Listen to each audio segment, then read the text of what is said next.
প্রিয় দর্শক, তারেক জিয়া এবং ইউনূসের লন্ডনস্থ বৈঠক নিয়ে প্রতিক্রিয়া ব্যক্ত করেছে এনসিপির অর্থাৎ নাগরিক পার্টির মুখ্য সমন্বয়ক নাসির উদ্দিন পাটোয়ারি এবং জারা তাসনিম এবং আরো বেশ কিছু কয়েকজন বিরূপ প্রতিক্রিয়া ব্যক্ত করেছেন। আমরা এটা নাটক নাকি অন্য কিছু, এই ব্যাপারে বিশ্লেষণ করবেন বিশিষ্ট রাজনৈতিক বিশ্লেষক কমরেড জনাব শেখ ফরিদ। আপনাকে স্বাগতম। আপনাকে আগে শোনাই এই নাসিরউদ্দিন পাটোয়ারি এই বৈঠকটি কিভাবে দেখছেন সেই বিষয়ে। তো ফেব্রুয়ারিতে নির্বাচন বা ডিসেম্বরে নির্বাচন, ফলত একটা সরকার যখন একটি দলের সাথে মিটিং করেছে, এটা পক্ষপাতমূলক একটি মিটিং হয়েছে এবং মিটিংটা কিন্তু বিদেশের মাটিতে হয়েছে, বাংলাদেশের মাটিতে হয় নাই। বাংলাদেশের কোনো সিদ্ধান্ত নিতে হলে বাংলাদেশে মিটিং হতে হবে। জনাব শেখ ফরিদ, আপনি শুনলেন কি বললো? ধন্যবাদ আপনাকে, সেই সাথে চেতনার দর্শকদের অসংখ্য ধন্যবাদ। আমার খুব ভালো লাগলো, আমার খুব মজা লাগলো এই কথাটা শুনে। কি বললো সে? এই নাবালক, কি যেন তার নাম, কি যেন নাসিরউদ্দিন পাটোয়ারি, মিস্টার পাটোয়ারি, আমাদের ভাতিজা ভাতিজা ওলা এবং ভাইগনার সমানের এই পাটোয়ারি কি বললো যে বিদেশের মাটিতে আলোচনা হয়েছে। আরে বাবা, তোমাদের এখানে এনে বসিয়েছেই তো বিদেশি শক্তির কাঁধে ভর করে এসে চাষা হয়ে চাষারে চাষা রাখো। বিষয়টা এরকম। আসলে তাদের ভীতিটা কি জানেন? আমি জানি না নির্বাচন হবে কি হবে না, আদৌ নির্বাচন তারা আসলেই নির্বাচনে যাবে কিনা বা হবে কিনা বা নির্বাচন দেবে কিনা, সে ব্যাপারে আমি বিতর্কে গেলাম না। আমি এই কথাটা বলতে চাই, তারা আসলে ভীত। আপনি চোখটা দেখছেন, এদের চোখ মুখের কথার ভাষা দেখছেন, শুকে গেছে বলা, আরো শুকে যাবে। এদের চেহারা বিদঘুটে হয়ে যাবে, স্বাস্থ্য কমা শুরু হয়ে যাবে, চেহারা তাদের গ্ল্যামারনেস আস্তে আস্তে কমা শুরু করবে। এমনকি এরা কয়েকদিন পরে বিএনপির হাতে উষ্টা গোতা লাতি কুন্না, মানে কুনি বুঝেন তো, কুনি সব খাওয়া শুরু করবে। এখন গণরিয়া পরিষদ খাওয়া শুরু করেছে জনাব শেখ ফরিদ। হ্যাঁ, গণরিয়া পরিষদ মিটিং এর আগেই খাওয়া শুরু করেছে এবং খেতেই থাকবে। এই যে সে বললো যে সরকার দেশের কি জনগণের সাথে প্রতারণা করেছে 24শে জুলাইয়ের সাথে। আরে পুরো জুলাই তো একটা প্রতারণা, সকল জুলাই তো একটা প্রতারণা, এই 5ই আগস্টের আন্দোলনই তো প্রতারণা। তো ঠকের সাথেই ঠকবাজি করবে, কার সাথে করবে? আরো খেলাটা জমে যাবে, আপনি নিশ্চিত থাকেন। তফসিল ঘোষণার পরে এরা বেকার হয়ে যাবে, এরা চিৎকার চেঁচামেচি শুরু করবে, কান্নাকাটি শুরু করবে, আপনি দেখবেন। কারণ হলো তফসিল ঘোষণা করলে, যেটা আমি বারবার বলে আসতেছি, এদের দিকে কেউ ফিরেও তাকাবে না। এদের দেখে এদের যে অফিসের পিয়ন, দারোয়ান, এদের ড্রাইভার যদি থাকে, তারা এদের আর দিকে তাকাবে না, এদের সালামও দিবে না। আপনারা নিশ্চিত থাকেন, বাংলাদেশের জনগণকে তারা চিনা নাই। রাজনীতি ক্যা চিজ হায়, আপ মজে মে আ যায়গা। এবার তারা বুঝবে যে রাজনীতি কাহাকে বলে, কত প্রকার ও কি কি। আমরা দেখেছি বিএনপি জামাত একসাথে নির্বাচন করেছে, আমরা দেখেছি বিএনপি জামাত জাতীয় পার্টি একজোট হয়েছিল, আমরা দেখেছি আবার জামাত জাতীয় পার্টি আওয়ামী লীগ এক হয়েছিল। রাজনীতির খেলা এত সহজ নয়, রাজনীতির খেলা। শুনি জনাব শেখ ফরিদ। জি, এবং সেই মিটিং এর মধ্যে জনগণের যে প্রত্যাশা ছিল, সেই প্রত্যাশার প্রতিফলন করতে হবে। আজকে যে মিটিংটা হয়েছে, মিটিং একটি শুভ বার্তা বহন করে, কিন্তু মিটিং এর যে এজেন্সটা আমরা পেয়েছি বা মিটিং এর যে সারমর্মটা আমরা পেয়েছি, সেটা বাংলাদেশের জন্য সুখকর একটা বিষয় নয়। কারণ আমরা ইলেকশন হতে পারে, কিন্তু ইলেকশনের আগে যে বিচার প্রক্রিয়া এবং জুলাই ঘোষণাপত্র এবং সংস্কার প্রক্রিয়াটা যেটা সম্পূর্ণ করতে হবে, এই সরকার থেকে স্পষ্ট বার্তা আজকে আমরা পাইনি। এবং বিএনপির মতো একটা লার্জেস্ট বাংলাদেশের পার্টি, তাদের থেকে এই বিষয়ে কোনো সরকারের সাথে যে আলোচনা হয়েছে সে বিষয় নেই। ফলত এই মিটিংটার প্রতি বাংলাদেশের জনগণ আজকে তাকিয়েছিল, কিন্তু জনগণের যে প্রত্যাশা সেটা আজকে পূরণ হয়নি। অর্থাৎ জনগণের প্রত্যাশা পূরণ হয়নি। জনাব শেখ ফরিদ, আপনি শুনলেন, এই বিষয়ে আপনার মূল্যবান বক্তব্য দেন। জনগণের প্রত্যাশা পূরণ করতে পারেনি বিএনপি, কেন? জনগণের কোনো প্রত্যাশা নাই এখানে। বলতে হবে যে এনসিপির প্রত্যাশা, জামাতের প্রত্যাশা পূরণ হয়নি। আমরা এই নির্বাচনে পক্ষ বিপক্ষ হবে কি হবে না ওগুলো আলোচনা যাচ্ছি না। এদের যে বলতেছে, আর এই যে ডিপ্লোম্যাটিক ভাষার কথা, আপনার চেহারা দেখেছেন? আর আগে কি চিৎকার চেঁচামেচি করতো, 8 ঘন্টা হয় নাই, মানে কত ঘন্টা হয়েছে মিটিং হয়েছে, এদের দেখেন চেহারা শোকা শুরু করে দিচ্ছে। এদের চেহারার মধ্যে একটা ভীতি সৃষ্টি হয়ে গেছে। এদের গলায় দেখবেন টোন এখন কমে আসবে। ওই যে এরকম এরকম করে স্লোগান মারলো না কয়টা, ইনকলাব ইনকলাব, শিক্ষা দিল না একটা, আছে না কি যেন, হাদি নাকি ফাদি, এরকম বলে দেখবেন আস্তে আস্তে হাতের ঘোরানোর জোর কমে যাবে, গলার জোর কমে যাবে।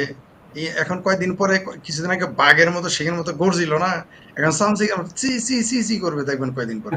সেই শক্তি।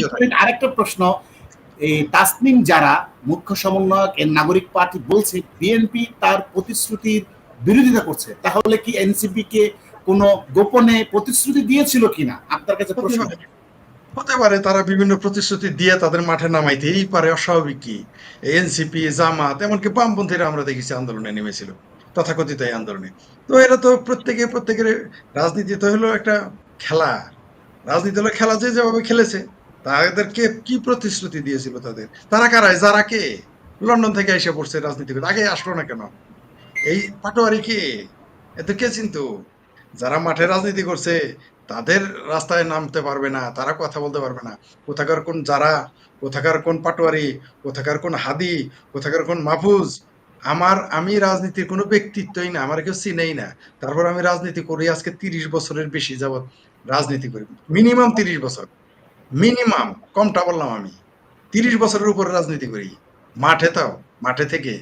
আমাদের কেউ চিনে না, আমরা ক্ষমতায় গেলাম না, ক্ষমতা তো দূরের কথা, মেম্বার কাউন্সিলর হইলাম না, তোমরা এসে মন্ত্রী হয়ে যাওয়া, আরেকটা জাতীয় গুরুত্বপূর্ণ প্রশ্ন আপনার কাছে, এই যে একই কথা নাসিরউদ্দিন পাটোয়ারি আবার বলছে ডক্টর ইউনূস তারেকের বৈঠক গণঅভ্যুত্থানের সঙ্গে প্রতারণা, তাহলে কি এই যে কথিত জুলাই সন্ত্রাস, এখানে কি কোনো প্রতিশ্রুতি আদান প্রদানের কথা ছিল তাদের মধ্যে, যে তারা এখন খেতে যাচ্ছে?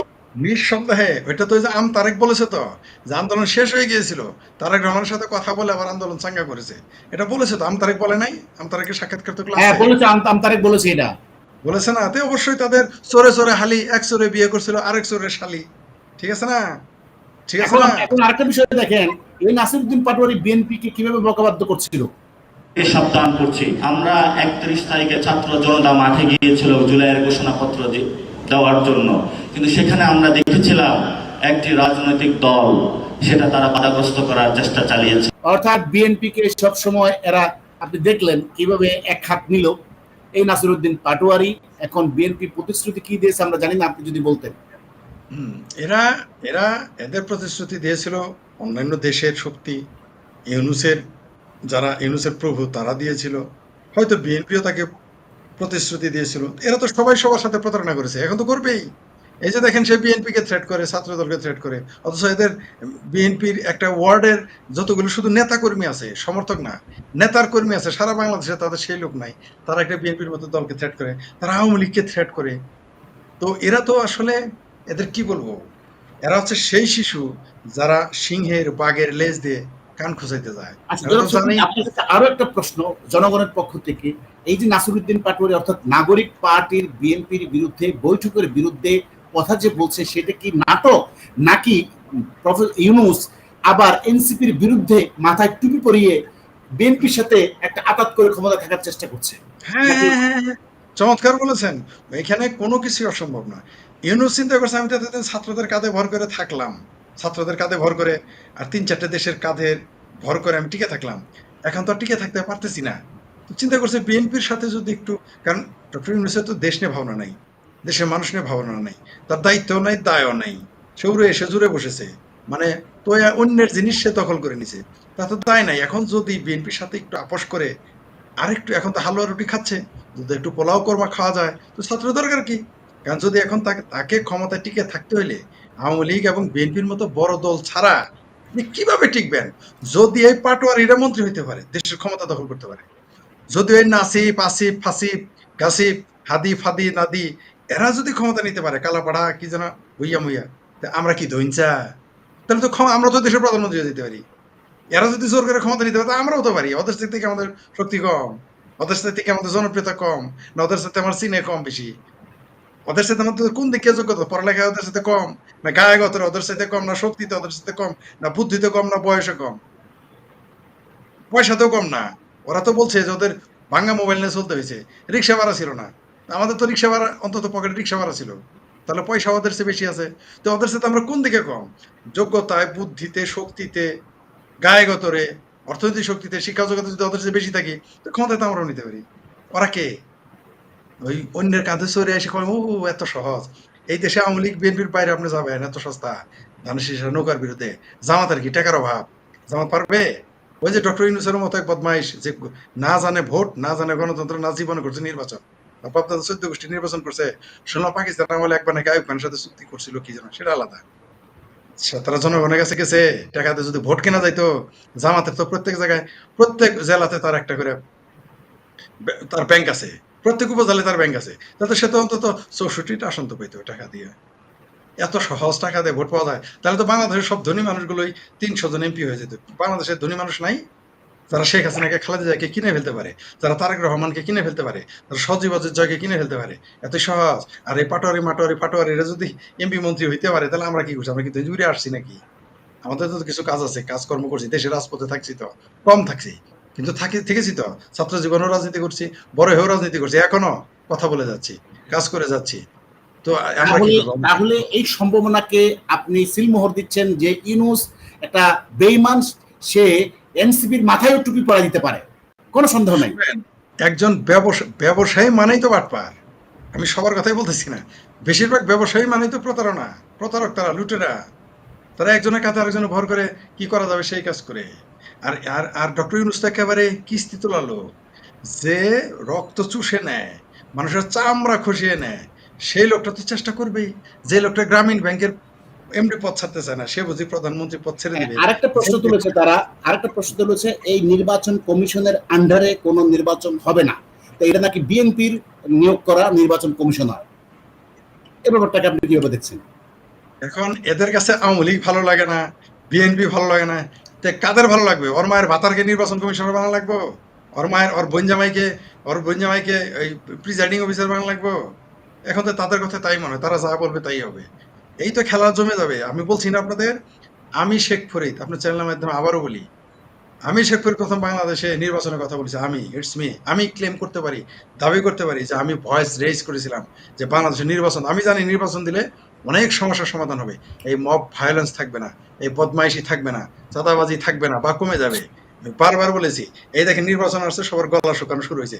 এখন দেখবেন সব বেইমানের চেহারা ধরা পড়ে যাবে। এরাই একদিন বলবে বিএনপি বেইমান, বিএনপি বলবে এরা বেইমান, জামাত বলবে বিএনপি বেইমান, বিএনপি বলবে জামাত বেইমান, শুরু হয়ে যাবে। তাদের আসল তথ্য ফাঁস হয়ে যাবে কয়েকদিন পরে। ওই যে মাঝে মাঝে শুনছে না কেউ বলতো, আমি কিন্তু বলে দিব, কারো কিন্তু মুখ থাকবে না, বলে নাই? এই যে কি, এই কোন মেয়েটা যেন বলেছিল এই সমন্বয়কদের মধ্যে, হ্যাঁ হ্যাঁ, আমি সামান্য যদি মুখ বলেছিল। খুলি, আমি যদি মুখ খুলি কেউ কিন্তু মুখ দেখাতে পারবে না। আস্তে আস্তে বেরিয়ে আসবে, বুঝতে পারছেন? আস্তে আস্তে এরাই এদের পর্দা ফাঁস করে দিবে, এরাই এদের থলের বিড়াল বের করে দিবে। আপনি দেখ ক্ষমতা, আমি তো বলছি যে ক্ষমতা খুব কঠিন জিনিস, কেউ কাউকে ছাড় দেয় না। ওই কুরসি কেউ কাউকে দেয়? আরে ভাই, যেই দেশে বোনের ওয়ারিশ মেরে দেয়, যেই দেশে ভাইয়ের ওয়ারিশ মেরে দেয়, যেই দেশে বন্ধুর সাথে প্রতারণা করে, যেই দেশে শ্রমিকের মূল পাওনা শাসকে দেয় না, মানে মালিকে দেয় না, যে দেশে শ্রমিক ফাঁকিবাজ, পারলে 10 মিনিট একটু পয়সা যদি থাকতে পারতাম, সেই দেশে আপনারা ক্ষমতা দিয়ে দিবে। এতদিন যারা আছে, এটাই তো আমার কাছে বিস্ময়কর। দেখেন না সামনে কি কি ঘটে, দেখবেন খেলা জমে। এরা আসলে ভয় পেয়ে গেছে। এই যে আমাদের সমন্বয়ক এনসিপি গ্যাং বাতিজিরা, ঠিক আছে, নাতিরা, এরা এখন কাজ হারানোর ভয়ে, মানে বেকারত্বের ভয়ে চিৎকার করতেছে। দেখবেন এদের গলা শুকে যাবে, আবারও বলি, এদের গলা শুকে যাবে, গ্ল্যামার চলে যাবে, আওয়াজ কমে যাবে, শক্তি কমে যাবে, দেখতে পারবেন চর্বি কমে যাবে, পেট ফোলা, ঘাড় মোটা মৌলবীদের মতো পেট। দেখেন না একজনের চেহারা, দেখেন না 5 তারিখে কি ছিল আর এখন কি হয়েছে? এদের চেহারা 5 তারিখের আগের দিন পর্যন্ত দেখান কেমন চেহারা, আর এখন কেমন চেহারা। তো এই চর্বি মরবি, এগুলো তেল, মাঝে মাঝে আলো আসলে তেল তেল ধরছে শরীরে, একলাই কমে যাবে। ধন্যবাদ জনাব শেখ ফরিদ সুন্দর বক্তব্যের জন্য। দর্শক আপনাদেরকে ধন্যবাদ, আবারও কথা হবে।